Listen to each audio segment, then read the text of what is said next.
Today, I'm real excited to show you this video. Hopefully you guys dig it. It's all about colorants. This is pretty much a two-part video, all in one video. So I'm gonna be explaining what colorants are used for, how you can add them to stain, how you can add them to your clear coat to get a blotch-free finish. The first part of this video, up until about 3 minutes or so, is gonna be all about mixing colorants with stain and how to make your own stain.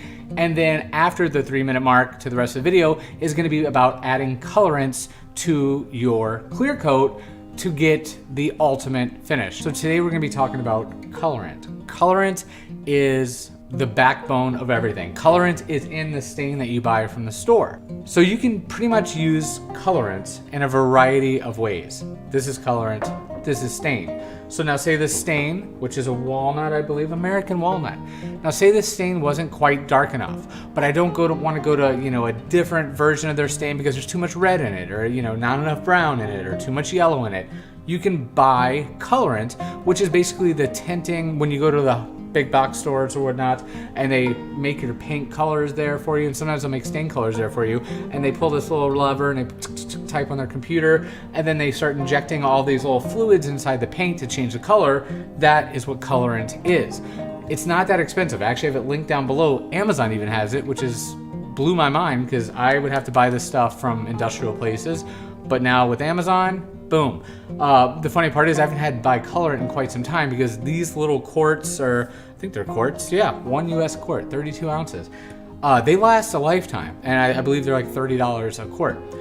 So now the thing is, you don't use much. What I would do is say I want my American walnut to be just a little darker, maybe a hint more of the black, then I would use the lamp black, and boom, put a few drops in that, just kind of mix with it, or mess with it, you pour a little bit into a cup, and then you just mix it together. Add a little bit more of the colorant, get it to the shade that you want. Works phenomenal. You could also add red oxide. So you want a little more, auburn, a little burgundy effect to it. Boom. Yellow oxide. You could put that in it, give it a little more yellow tones. There's so many different colorants available, and you could kind of just play around. Like, so for red, I would use that. That's more of like the brownish tones. And then yellow, of course, will do that and all that stuff. Black is really awesome. So say you're at the store, you buy some ebony, you get home, the stain, you put the stain on, not quite what you expected. I'm guessing like 40 shades of gray, less of black. That was a joke. Than you expected. So usually that ebony at the store, you're like, man, I'm gonna go home, make this piece black. It's gonna look awesome. The grain's gonna be popping through. You get home, you do it, and it's like, that's basically a light brown, and you're just not excited about it. Adding the colorant of the lamp is gonna really knock your socks off. You could make that ebony as dark as you want. They have plenty of stains that are just no colored stains, and they're just a clear base, basically. It's got all the liquids that you need in there for stain, and then you can get that and start mixing your own stain colors, which is really, really cool. Okay, so now that's how you can get your stain darker, or change the color of your stain, add a little more yellow. That's how you could do all that. Now, how do you get rid of blotches? Great question. I'm gonna tell you.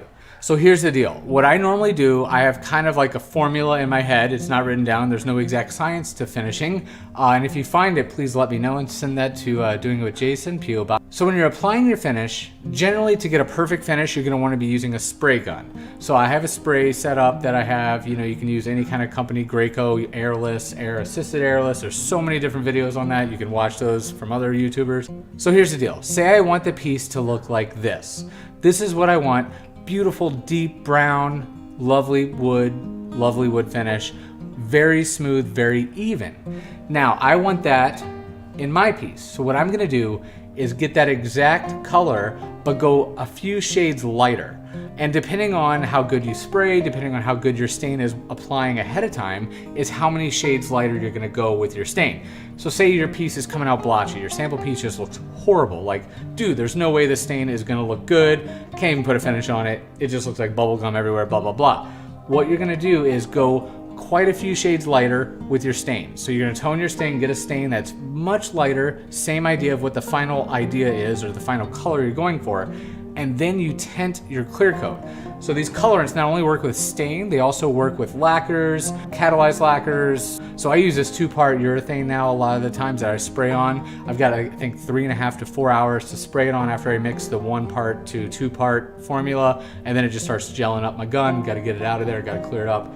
Anyhow, these things will work with anything, water-based clears and your lacquers and you name it. So what you do is you add a little bit of this to your clear coat before you spray it, and of course test it. A little goes a long way. I don't really measure because it's really hard to do that. My measuring is pouring it into, scooping, not really pouring, but scooping this into my clear coat, mixing it around, running it through my gun, spraying it on the wall, and say, oh, it's a pretty good shade. But trust me, that's the only way I found that would work. Like I said, there is no exact science, but it does work. So if I need to go a lot darker, then I'm gonna add a little more colorant, whether it be black, whether it be the red oxide or a brown or a yellow or an orange, so I can tint it. So therefore, what I'm doing actually is I'm putting on a shell of clear finish over my stain. But that shell of clear finish doesn't have to be clear, and that's where the colorants come into play. It could have a light shade of brown to it. So therefore, when it's going over it, it's deepening up the stain just on the top, and it's really making that stain blend a whole lot nicer than what it looked like before. And by doing this method, you can do this. This is what I do. This is what it will come out, and that's with no prepping. You can literally throw stain on something really quick. You can dunk it in a booth, pull it out, let it dry, do this method, and you can deepen it up, put the tones in, put some yellows in, whatever color you want on your tinting clear coat. Now, generally I put 3 coats of clear coat when I'm using with the urethane because it's a mill finish, so you don't want to go too high, it'll shatter. So it's really, really fine layers that I'm spraying on, but the results are phenomenal. You will go from like, that looks okay, to a customer saying, wow, that is amazing. And it's all from these colorants. So the colorants can be used for stain, they can be used for clear coats, but yeah. So colorants, I should change the name of this video to Colorants Save My Life, because colorants is all I go by now when I'm finishing something. And stains, you don't have to, some people will go to like a giant, warehouse manufacturer of stains and say, hey, I need this tinted to this to match this. You can do that, and that is another way to go, and they'll give it and they'll tint it and they'll put these colorants in for you. Or you can, spend a few bucks and color it yourself. So it's really cool.